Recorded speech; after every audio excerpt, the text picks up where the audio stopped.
Evolution is a term to define only one organism, and that's the self. The self is the universe, the self is the alpha and omega, God and infinity. And that's the only thing that evolves, because we are all part of the self. Nothing goes through an evolutionary process alone, or without direct benefit to the whole. So when you begin to think that there's this controlling elite, this controlling hand behind the curtains leading the planet to destruction, when you think the end is near, the apocalypse, Armageddon, and when you think we as a species are doomed, it is not they, it is you that brought this about. And for a very good reason.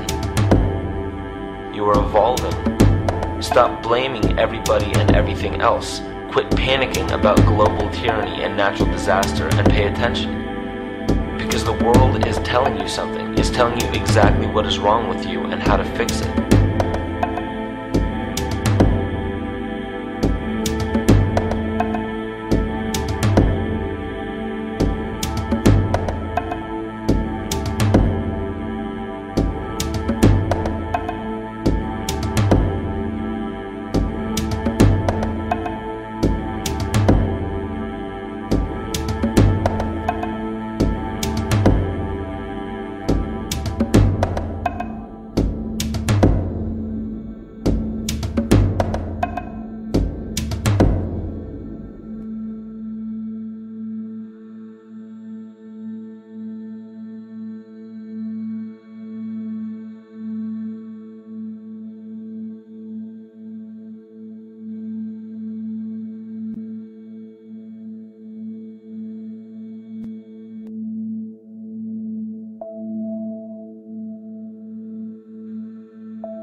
The Earth is believed to have formed 4.6 billion years ago.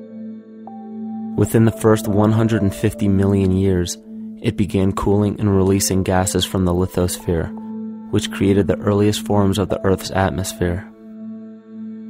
Prior to the creation of this atmosphere, the sun's ultraviolet radiation made for uninhabitable conditions. But as the Earth cooled further, water condensed in the atmosphere and oxygen accumulated, making way for organic compounds.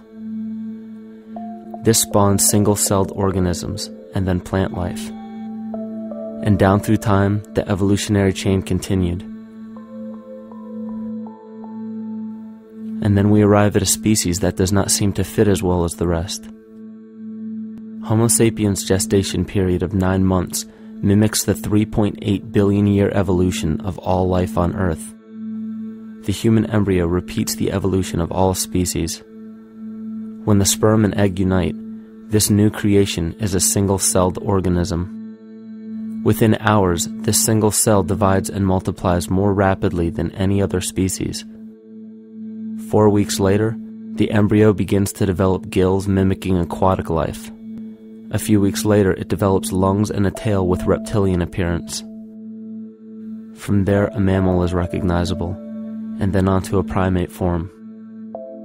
It then sheds its laguna, which is the embryonic fur, and at last shows the characteristics of a human child.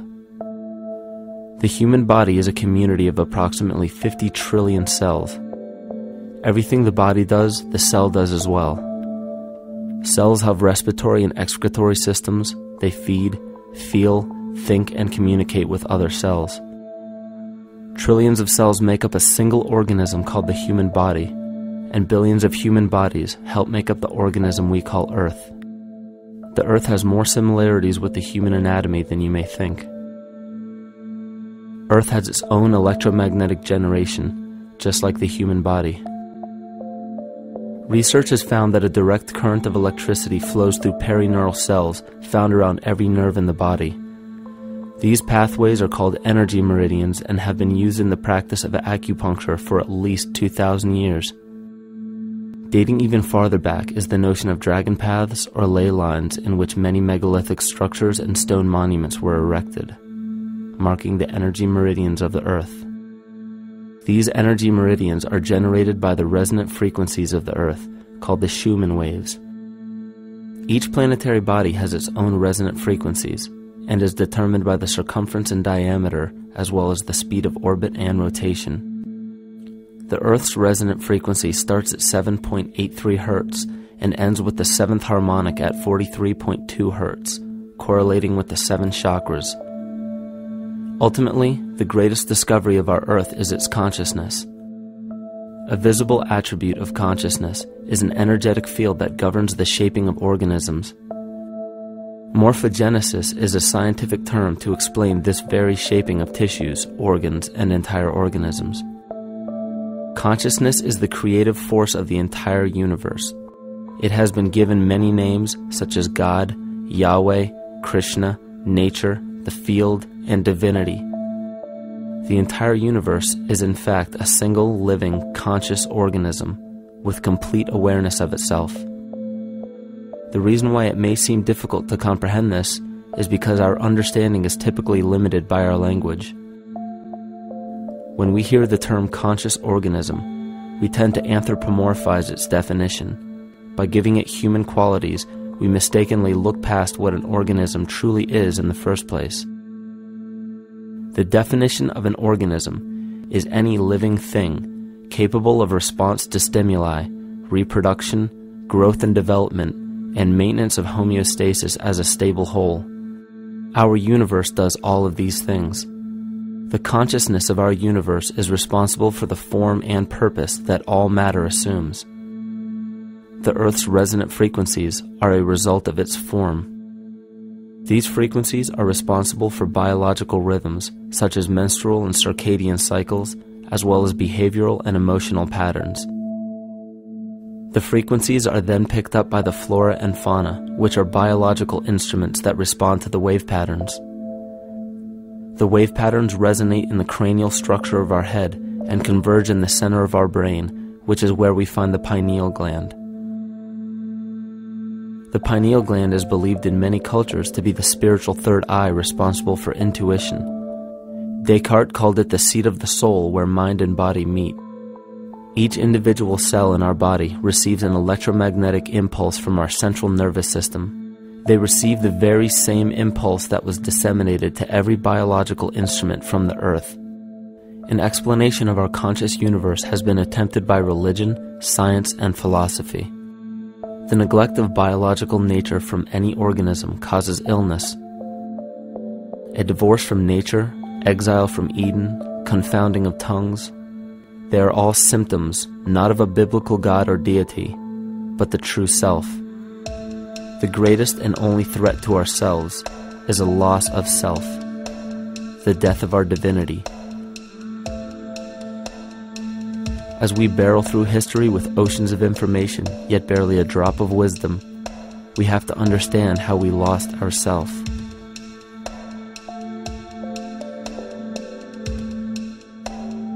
In sacred texts and ancient scriptures left by our ancestors, we find an incredible link between stories of creation, a great flood, the war of the gods, the Messiah dying for the sins of man, end-time prophecies, and similar characters. These correlations show up in myths from cultures that supposedly had no contact with one another due to distance in geography and time. The common thread we find that connects all of mythology has its roots in the stars. One of the most revealing accounts is the battle of the gods in heaven and the ensuing flood. In the Bible, Lucifer rivaled the Lord and was defeated and cast down to earth. In the creation myth of the Enuma Elish, we find a similar story of Tiamat being defeated by Marduk and cast down to the abyss of Apsu.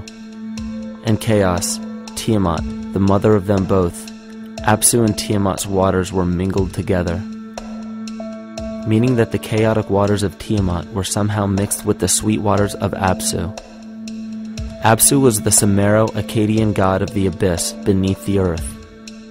Tiamat, also known as Lucifer, was known as a serpent or dragon and was defeated by Marduk. Marduk was the father of Nebo or Mercury, and Mercury is the same mythological character